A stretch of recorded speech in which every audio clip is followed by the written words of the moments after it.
From the CyberHub bunker and studio, you're tuning in to the CyberHub Podcast.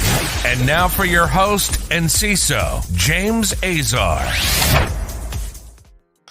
Happy Labor Day, everyone, and welcome to another episode of the CyberHub Podcast. Monday, September 5th, 2022. It's a Labor Day here in these United States of America, and I'm so excited for today's show.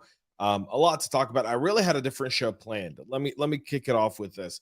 I'm going to talk about the state of the cybersecurity industry, the labor workforce industry as a whole, the whole thing.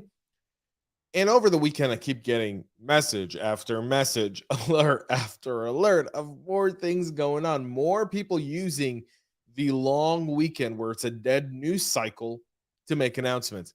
It's actually fairly common, by the way, the timing of how people announce a breach a lot of times is timed in a way where it hits a dead weekend, so it falls deaf on the news cycle. Won't let that get through, not on this show, not this morning. So we're going to get right into that. Before we do that, though, some shout outs.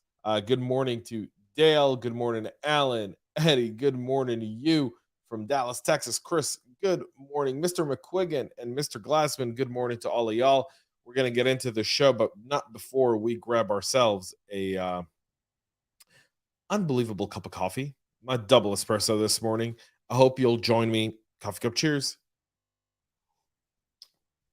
For those that are taking the day off and tuning in, thank you. Let's talk about KeyBank.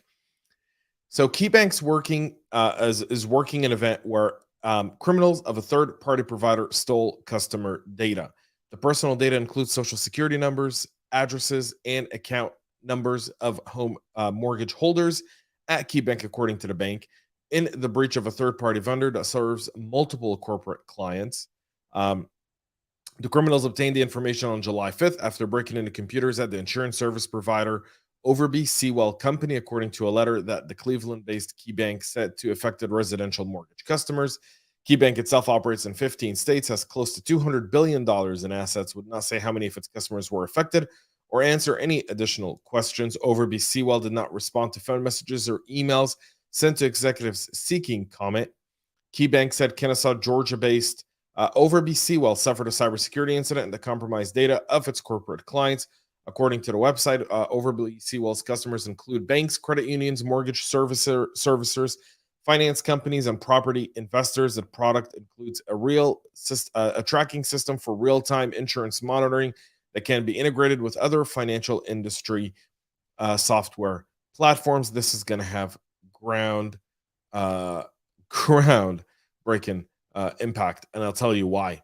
So supply chain, we often talk about supply chain. So KeyBank's the first. It's probably because KeyBank has its stuff together that they're going out and saying, we know what these guys do. We have clear inventory of what data they have and don't have of ours.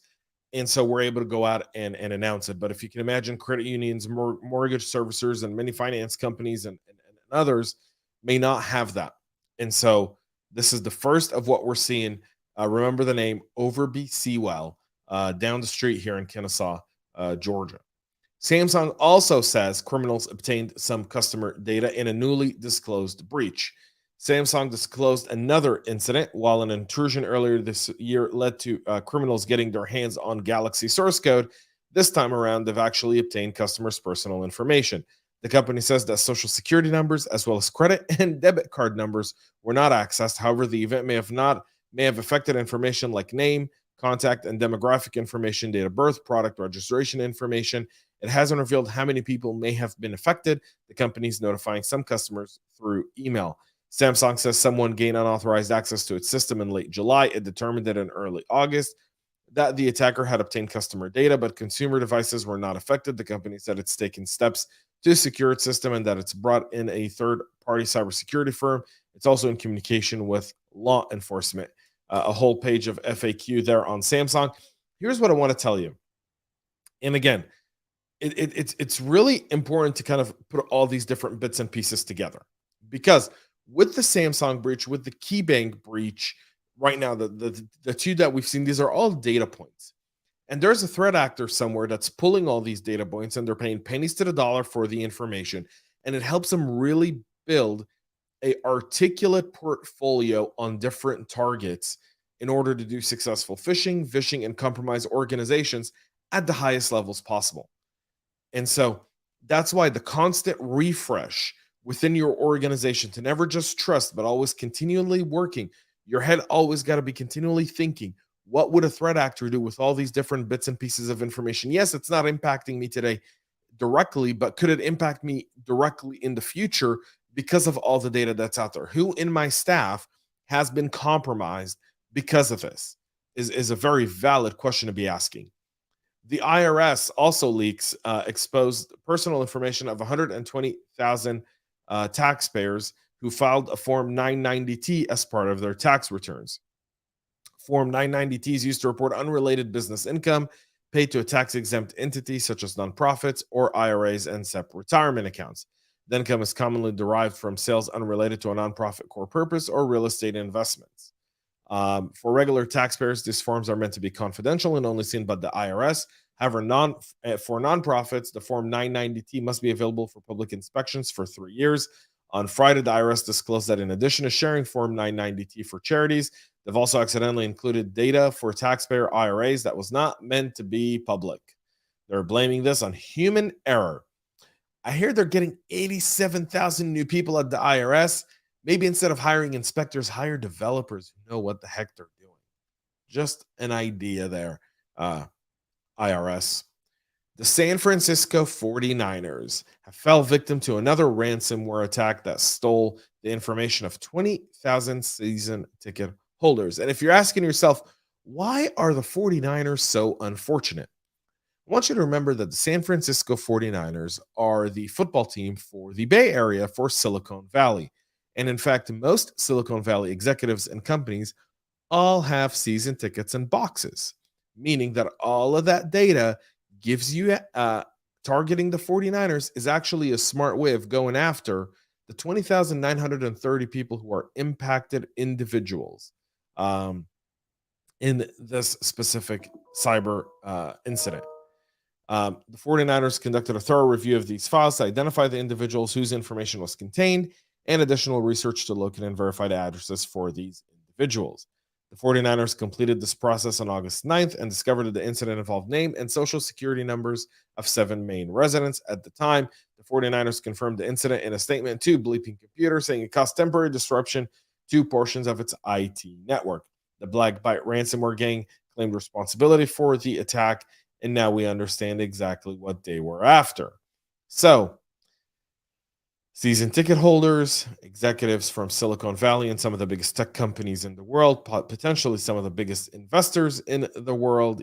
Yep, there it is, folks. There it is. TikTok is denying that a breach occurred after criminals claimed that 2 billion data records were stolen. If that's how big their platform is. Wow. So earlier this month, there was a report that security researchers had uncovered a serious TikTok vulnerability that could expose users to a one-click account takeover exploit. That issue, which was impacting Android app users, has been patched by TikTok. However, just as TikTok users breathe a sign of relief, reports say that TikTok US has been hacked and has started circulating first on an online data breach marketplace forum and then Twitter over the holiday weekend. A TikTok spokesperson has told this reporter that no evidence of a security breach has been found. Security experts recommend that TikTok users change their passwords and ensure MFA is activated, or take my advice, delete the goddamn app. Delete it. Get rid of it. Delete it. All your data, all your history. Delete it. Stop being a data mining facility for the Chinese. Do yourself a favor. The first report of the alleged hack appeared on breach forums message board on September 3rd. A user with the handle of Against the West posted what was claimed to be a screenshot from TikTok and WeChat breaches. So TikTok's denying this. They're saying there's no evidence of it. The issue will remain to be solved. And finally, China comes out and says, oh no, the US hacked our Aeronautics and Space Research University. You mean you got a taste of your own medicine? So they're claiming that the NSA Office of Tailored Access Operations carried out an attack on the Northwestern Polytechnical University in Jen. China's National Computer Virus Emergency Response Center said in a statement, the team from the center and 360 Security Technology analyzed the university's information systems after the attack from overseas was reported in June. The NSA conducted more than 10,000 vicious cyber, I love this propaganda, targets in recent years, collecting more than 140 gigabytes of data of great value, it said. Neither the U.S. Embassy nor the NSA replied for comment, nor should they. China is one of the greatest aggressors in the world of cybersecurity. They've now taken over Russia's place as essentially being the number one trainer. They're training the North Koreans and the Iranians and several terror groups, including the Taliban, to build their own cybersecurity malicious units in order to target Western nations and Western companies and individuals. The fact that China's like going out there with this piece of propaganda to me is absolutely fascinating and absolutely hilarious because, well, the Chinese have been actively doing this stuff for ages, and all of a sudden they're getting hacked back, and it's about time we fought back. And if the NSA did this one, good for the NSA. Really, really good for the NSA here. Tadius, good afternoon to you. Thomas Ryan, the 49ers just need, yep. And then hint for TikTok, they have a Git repos that have been compromised. No surprise there with TikTok, none whatsoever. Folks, that's it for the show this morning. Thank you all for tuning in. Really do appreciate it. Trying to keep this under 10 minutes every single morning is some days a challenge, especially when I do it live like today. I'm not pre-recording. So with that being said, thank you all for tuning in. We'll be back tomorrow, 9 a.m. Eastern, with a lot more. Until then, have a great rest of your day. And most importantly, stay cyber safe. We love feedback, so make sure to connect with us on social media and subscribe to our podcast on your favorite podcast listening platform.